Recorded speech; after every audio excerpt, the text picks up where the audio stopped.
یا صاحب الجمال و یا سید البشر من وجهک المنیر لقد نور القمر صلو علی الحبیب صلی اللہ تعالی علی محمد۔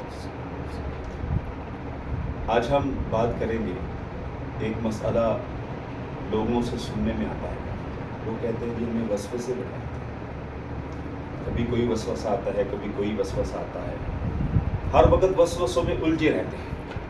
تو آئیے میں آپ کو بتاتا ہوں کہ وسوسے کیوں آتے ہیں، وسوسے آنے کی وجہ کیا ہے اور اس کا حکم کیا ہے۔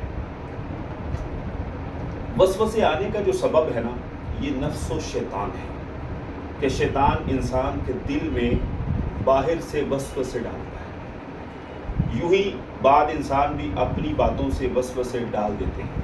چنانچہ قرآن پاک میں ہے، اللہ پاک قرآن میں فرماتا ہے الذی یوسوس فی صدور الناس من الجنۃ والناس، وہ جو لوگوں کے دلوں میں وسوسے ڈالتا ہے جنوں اور انسانوں میں سے، یعنی وسوسے ڈالنے والا جن بھی ہو سکتا ہے اور انسان بھی، اور وسوسہ ڈالنا شیطان کے بڑے کاموں میں سے ہے۔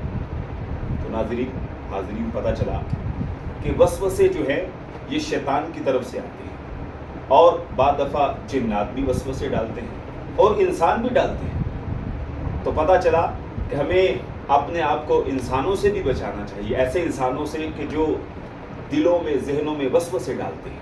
اگر کوئی وسوسے والی بات کرے تو میں آپ کو مشورہ دیتا ہوں کہ آپ اس وسوسے کے پیچھے نہ جائیں، بلکہ علماء کی طرف چلے جائیں اور اس کی رہنمائی لے لیں۔ کوئی بات جو دل میں کھٹکے، دماغ میں وسوسہ ڈالے، انشاءاللہ جب آپ علماء سے رہنمائی لیں گے تو آپ کو اس وسوسے کا علاج بھی اچھا مل جائے گا۔ اللہ پاک ہمیں شیطان کے وسوسوں سے محفوظ فرمائے، آمین بجاہ النبی امین صلی اللہ علیہ وسلم۔